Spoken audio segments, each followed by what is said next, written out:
नमस्कार, आप देख रहे हैं पुलिस वाला वेब न्यूज और मैं हूं आपके साथ कंचन। मंडला जिले के बकौरी लैंप्स अंतर्गत धान खरीदी केंद्र मुरुम खाप में भारी अनियमितताएं सामने आ रही हैं। खरीदी अपने अंतिम चरण में होने के बावजूद केंद्र पर अब भी बड़ी संख्या में किसानों का धान खुले में पड़ा हुआ है, लेकिन न तो उसकी व्यवस्थित तुलाई हो पा रही है और न ही सुरक्षित भंडारण की कोई ठोस व्यवस्था नजर आ रही है। किसानों का आरोप है कि खरीदी प्रभारी द्वारा शासन के स्पष्ट निर्देशों की अनदेखी करते हुए 40 किलो 700 ग्राम तक धान की तौल कराई जा रही है, जो पूरी तरह से नियम विरुद्ध है। इसके अलावा केंद्र पर किसानों के बैठने के लिए न टेंट की व्यवस्था है और न ही पीने के पानी की समुचित सुविधा उपलब्ध है। धान की बोरियों को नाली के किनारे रख दिया गया है, जिससे बोरियां गीली हो रही हैं और किसानों को नुकसान का खतरा बढ़ गया है। खरीदी केंद्र के पास सड़क पर ट्रक लगने से अक्सर जाम की स्थिति बन जाती है। हालात इतने खराब हैं कि आपातकालीन सेवाओं तक को परेशानी का सामना करना पड़ रहा है। खरीदी केंद्र से लगा आंगनबाड़ी केंद्र छोटे छोटे बच्चों का आना जाना बना रहता है, जिससे हमेशा खतरे की आशंका रहती है। वहीं यह खरीदी केंद्र ऐसे स्थान पर बना है कि लोगों को अपने घरों तक जाने में दिक्कत हो रही है। स्थानीय लोगों के अनुसार एम्बुलेंस को भी निकलने में काफी समय लग जाता है, जो गंभीर चिंता का विषय है। केंद्र पर न तो पर्याप्त कैमरे लगे हैं और न ही धान को ढकने व नीचे बिछाने के लिए त्रिपाल की व्यवस्था की गई है। किसानों ने प्रशासन से मांग की है कि इन अनियमितताओं पर तत्काल संज्ञान लेते हुए जिम्मेदार खरीदी प्रभारी पर सख्त कार्रवाई की जाए, ताकि किसानों को राहत मिल सके और व्यवस्था सुधर सके। सर, आपका पूरा परिचय, पद का पूरा परिचय? सर, मैं हेमंत ओरांव मेरा नाम है। मैं जिला प्रबंधक वेयर हाउसिंग से हूँ। प्रबंधक गुणवत्ता नियंत्रक मेरा पोस्ट है। वर्तमान में कलेक्टर महोदय के निर्देशानुसार मैं प्रभार में नागरिक आपूर्ति निगम में हूँ। सर, अभी जो हमारे धान खरीदी केंद्र चल रहे हैं, इनके जो बहुत जरूरी नियम है वो क्या है? सर, नियम तो ये है कि इनको खुला परिसर इनका होना चाहिए, जगह रख रखाव अच्छी व्यवस्था होना चाहिए, ऐसा नहीं कि ट्रैफिक वाली जगह में हो। एक ये है। दूसरा ये है कि इनको ढकने की व्यवस्था अच्छी होना चाहिए, नीचे बिछाने के लिए त्रिपाल पट्टी होना चाहिए, और ऐसी जगह हम लोगों ने मीटिंग में बताए हैं और उपार्जन नीति में भी चीज़ लिखा है। सर, जो तुलाई ली जा रही है वो प्रति बोरी कितना होना चाहिए? सर, इसको होना चाहिए 40-580 होना चाहिए। इसके अलावा सर, ये जो त्रिपाल को लेके आपने बताया, त्रिपाल नीचे ऊपर दोनों जगह? हाँ सर, नीचे भी होना चाहिए, पट्टी नीचे होना चाहिए और उसको स्टेकिंग करके ऊपर पट्टी ढकी होना चाहिए। अगर धोखा से परिवहन थोड़ा सा विलम्ब हुआ तो उसका काम दिक्कत ना आया करके। सर, जो नियमावली आई थी हमारे पास, उसमें सीसीडी कैमरे और नेट वगैरह की सुविधा भी लिखी हुई है। हाँ सर, वो भी है, उसमें कंपलसरी है, परंतु कुछ जगह लगे भी हैं शायद, कुछ जगह सुनने में आया कि नहीं लगेगा, तो उसका तो पता सहकारिता विभाग से चल पाएगा। दूसरा, कुछ केंद्र ऐसे हैं जो सीधे सड़कों के किनारे संचालित हो रहे हैं, जो सीधे जमीन जो होती है हमारी खेती वाली जमीन, उस पर रख दिए गए, उनको लेके क्या कहना है आपका? नहीं सर, ऐसा तो बिल्कुल नहीं होना चाहिए। थोड़ा सा भी संज्ञान आप बता रहे हैं, बीच में आया था मेरे, तो जाके हम लोगों ने देखे तो उनको बोले भी कैसे जगह मत करना, कुछ अच्छी जगह जहाँ प्लेन है वहाँ पे ही करना है। अब इन लोग होता है समिति वाले कहीं की कहीं चले जाते हैं, कहीं भी खरीदी करने लगते हैं इन लोग। सर, इनके लिए कोई कार्रवाई? सर, मैं तो पत्र जारी में कर दूंगा और सहकारिता विभाग को लिख दूंगा। एक्चुअली समिति जो आती है सहकारिता विभाग के अधीनस्थ में आती है, उनके माध्यम से हम उनको कार्रवाई करने के लिए लिख दूंगा। सर, दूसरा, जब किसान अपना जो धान लेके आता है, उसके बाद क्या प्रोसेस होती है? सर, सबसे पहले किसान धान लेके आएगा, उसके बाद वो अपना ढेरी लगाएगा। ढेर लगाने के बाद में फिर समिति के जो सर्वेयर होते हैं, उनके खुद के सर्वेयर होते हैं, उसको आउटसाइड से सैंपल लेके उसको चेक करेंगे। चेक करने अगर वो पास होता है तो उसको पास करने के बाद फिर उसकी अपने शासन की बोरी में उसको भरेंगे। भरने के बाद में फिर उसकी तुलाई करेंगे। तुलाई करने के बाद में फिर उसकी सिलाई करेंगे, सिलाई टैग लगाएंगे। टैग लगाने के बाद में फिर बोरी को फिर स्टेकिंग कर देंगे। फिर उसका जब परिवहन होगा तो फिर उठ के जाएगा फिर वो। सर, ये जो बोरी से सीधे बोरियां पलटाई जा रही हैं, ये क्या है? सही है? ये तो सर गलत है, ऐसा करना ही नहीं है, क्योंकि ढेर लगाने का नियम है, ढेर लगाना ही।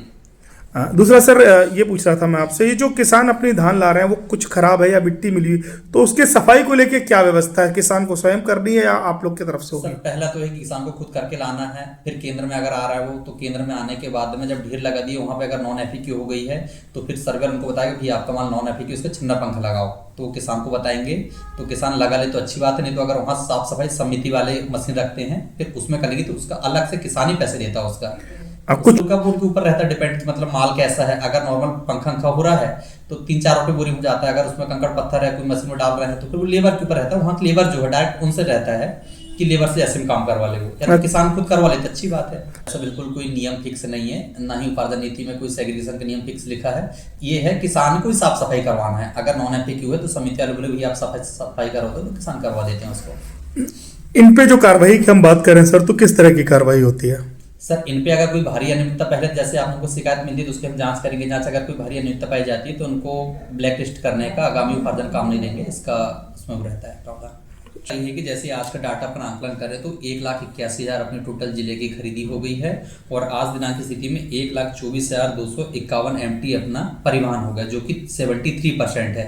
और कुछ जो बचा है इसमें थोड़ा सा विलम्ब होने का कारण ये है कि हर बार जो होता था मिलर डायरेक्ट उठा लेते थे, परंतु इस बार मिलर जो है पूरा स्टेट लेवल पे हड़ताल में है, इस कारण से थोड़ा सा उठाव लेट हुआ है। परंतु अब जैसे अभी शनिवार रविवार आएगा उसको हम कोशिश करके पूरा कवर कर लेंगे। सर, और अभी मिलर के अनुबंध भी हो गए हैं, तो अब 1-2 दिन बाद उन लोग भी उठाव कर लेंगे तो स्थिति पूरी सुधर जाएगी। सर, इसके अलावा मुरम खाप जो अपनी जगह है, यहाँ पर जो किसानों द्वारा लाया गया धान है वो जरूरत से ज्यादा मात्रा में एकत्रित है, उसकी धुलाई और तुलाई वगैरह जो होती है वो नहीं हो पा रही है। सर वो तुलाई तो समिति करना है, समिति के लेवल पास शायद उनके पास कम होंगे, इस कारण से वो तुलाई नहीं कर पाएंगे, उनका लुकआउट है। कोई टाइम लिमिट सर इसकी? सर टाइम स्लॉट बुकिंग रहता है sir, automatic slot booking date रहती है उसकी। होता कई बार ये भी होता है कि किसान लाके समिति में रख देते हैं, उनको स्लॉट बुकिंग नहीं रहता, किसान की गलती होती है, बोलो इधर उधर क्या है, लाके समिति वहाँ ले जाके रख दें हम लोग, फिर इस कारण से वो माल ज़्यादा पड़ा रहता है। जब स्लॉट बुकिंग की डेट आती है तब फिर वो तुलाई होती है। पूरा परिचय? मेरा जुमला प्रसाद ठाकुर। यहाँ पर दादा कितनी धान रखी होगी? यहाँ अभी 10-15 हज़ार क्विंटल होगी। ये कौन सा केंद्र है दादा? ये मरुक खाप केंद्र, प्रभारी कौन है यहाँ पर? समीर सिंह। दादा यहाँ पर जो धान तुलाई है वह किस मात्रा में की जा रही है प्रति बोरा? प्रति बोरा 40 किलो 600, 650, 700 तक हो जाता है। दादा हम व्यवस्था की बात करें तो बीच सड़क में ट्रक लगा हुआ, आने जाने में दिक्कत नहीं होती है सर, लेकिन क्या व्यवस्था करते हैं, बोरी वोरी टार के खुले आसमान के नीचे सारी चीजें रखी हुई और घरों तक पहुंच गई हैं बोरियां। क्या करोगे? कितना बड़ा एरिया कवर हो गया है दादा? ये करीबन नहीं तो 8-10 गांव फंसता है, उसके बीच में यह केंद्र है। और कुछ धन्यवाद दादा। जितने भी सेंटर देखे हमने उसमें सबसे बद से बदतर सेंटर ये पाया हम लोगों ने।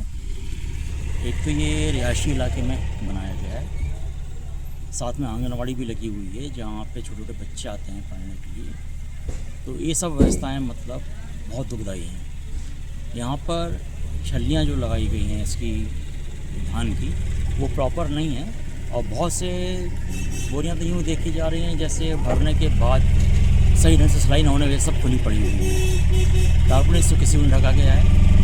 आवश्यकता से अधिक किसानों का सामान यहाँ धान की बोरियाँ रखी हुई हैं जो अभी तोलना बाकी हैं, उनके वजन अभी हो नहीं पाया है। प्रभारी अभी पता नहीं यहाँ पे सेंटर पे कहाँ पे अभी बताया गया कि कुछ काम से बाहर गए हुए हैं, लेकिन यहाँ कोई भी जिम्मेदार व्यक्ति नहीं दिख रहा है।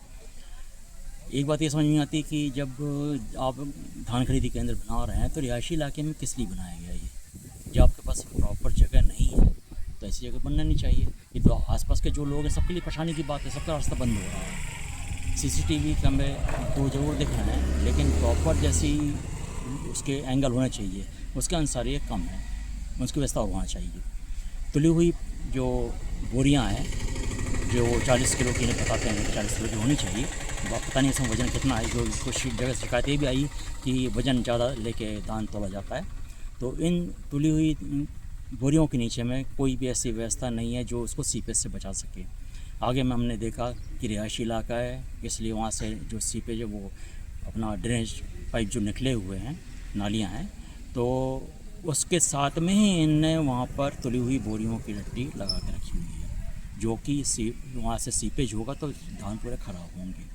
प्रॉपर गाड़ियाँ जितनी चाहिए उतनी गाड़ियाँ भी नहीं हैं, इसलिए किसान परेशान हो रहे हैं। कई दिनों से बैठे हुए हैं धान तुलवाने के लिए, तुलाई भी हो नहीं पा रही है। टेंट यहाँ पे कोई भी एक भी नहीं देखने में आया, टेंट कहीं नहीं है, कोई व्यवस्था नहीं है। किसानों के जैसा नियमावली में दिया गया कि टेंट की व्यवस्था, पानी की व्यवस्था, ऐसा भी यहाँ पे कुछ भी नज़र नहीं आया है।